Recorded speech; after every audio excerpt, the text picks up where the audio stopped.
Welcome to the Slop Farm. Enjoy the video.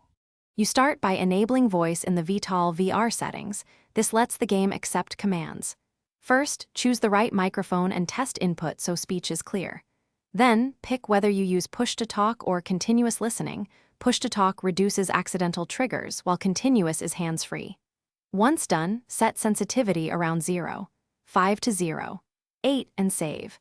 You'll notice immediate feedback in the recognition test. Use that to confirm clarity and adjust mic gain before moving into command. You now map phrases to functions.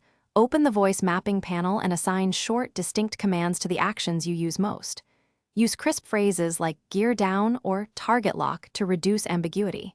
Make sure similar commands are spaced apart in phrasing so recognition stays accurate. Once mapped, practice in a free flight scenario.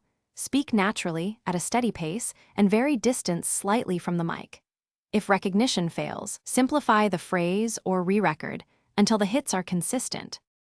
You'll integrate voice into real missions by using it for high-level tasks, targeting, waypoint changes, or system toggles, while keeping hands on the sticks for fine maneuvers.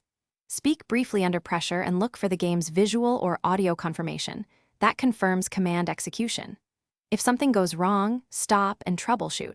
Recalibrate the microphone, reduce sensitivity, or change overlapping phrases. Finally, make sure ambient noise is minimized. Good mic placement and a short test flight will verify everything is working. Thanks for watching.